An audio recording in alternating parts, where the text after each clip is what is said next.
Take a few minutes to tell you about a production that covers almost every emotion that there is, okay? I'm talking passion, anger, love. Was that good? Yeah, it was really Thanks so good. much, and so much more. Here with the details, and Cat on a Hot Tin Roof, one of my absolute favorites, is Lenne Klingaman. Thank you so much for being here. Thank you for having me. It's absolutely one of my favorite Tennessee Williams plays. So I want to start off with this history of this. It was a stage production first, and then a movie that starred the amazing Elizabeth Taylor and Paul Newman, okay, right? So for those who haven't seen either, tell us more about what it's about. Okay, so it was originally a Pulitzer Prize-winning play in the 1950s, written by Tennessee Williams, and then made into a movie. And there have been subsequent versions that Tennessee Williams continued to work on. He's famous for that throughout his lifetime. And our version is special and a little different than the movie. It's basically one very eventful night in a family in the South in the 1950s. Big Daddy, the patriarch of the family, is having some health issues. It's also his birthday. And we come together, and he doesn't have a will. And there are lots of secrets and agendas that come out over the course of this one dramatic evening that is full of comedy and hilarity and sharp, biting Southern wit. Yeah, and the writing is phenomenal. It is phenomenal. It is perfect. So you play May. Yes. And that's so exciting in the production. What role does your character have in the story? So she gets to be kind of a fun outsider of the family. She's a daughter-in-law of Big Daddy and Big Mama. Nice. And so she both has to like be a little bit reserved at times, but can also shoot some daggers. And she is quite catty because she is out there defending her family to get what she believes they deserve, as her husband is the eldest son of Big Daddy, and they want to take over the 28,000 acres that is a huge estate in the area. God. So she's kind of defending basically that her kids get to be the heir. There you go, of Big Daddy. Of Big Daddy. Big Daddy, baby. Okay, now family dynamics is such a major theme in this, because it's like, everybody has a different aspect of each other, with each other. It's so interesting. How does May play in the role of the family dynamics? Is she the loud one? Is she the, fun one? Yeah, she is fierce and feisty. Fierce, okay. I was drawn to this part because she at times can be loud, but she is quite the Southern belle at other times. I see.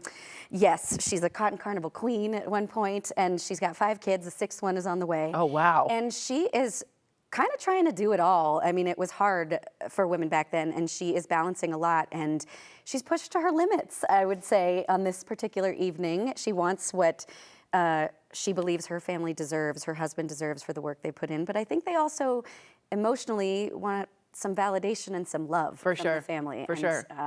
You'll see in the play that they haven't quite gotten that. No, that's the subtext there. That's the subtext. I see. Okay. I want to touch on the dialogue like I talked about. It's written by Tennessee Williams. He has a very distinct style. What was it like learning the lines? Are you good at memorizing? I am very good at memorizing. Okay, that's good. They kind of like plant into my brain. I have gotten to play Shakespeare here in Denver and Boulder. I really do like heightened language. Me too. This is a classic American play. Right. And so Tennessee Williams is so special because he writes how people speak. Yes. But he also writes that elevated, great Southern, love of language. It's kind of poetic at times.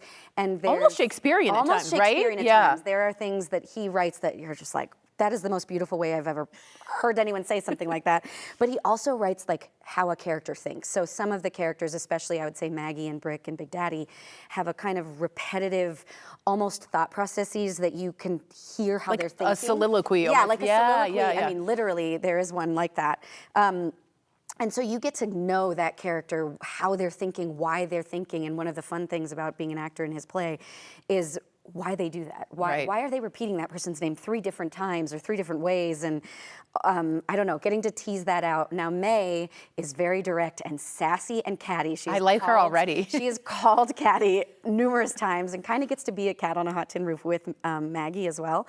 And she just is incisive and like, yeah. She cuts through. She cuts through, and there are some really good daggers that I get to throw. Oh, that's the best. That's the best playing that kind of role. Yes. Now, this play is very famous for having different interpretations, and much like Shakespeare when they do that. What kind of interpretation is this production doing? I think this one's so special, and why I was drawn to come do it is because we are doing a really authentic, genuine version of what Tennessee Williams wanted. Like that. Yeah, sometimes I'm like, all right, just give me the real. Yeah, I want to know what was written, and so we did a lot of work. Chris Coleman, our director, wanted us to like understand the context of the time. We had a dramaturg working on the play with us and a psychodramaturg to understand the like emotional life of what Tennessee Williams was pulling out in these characters who are struggling with identity. And so, yeah, we're really just delving into what he wrote, what's in that text, what was going on in the 50s, what both Tennessee Williams would have been dealing with in his lifetime that's kind of autobiographical in the play, and what these characters are dealing with. Right, it's the purity of this. Yeah.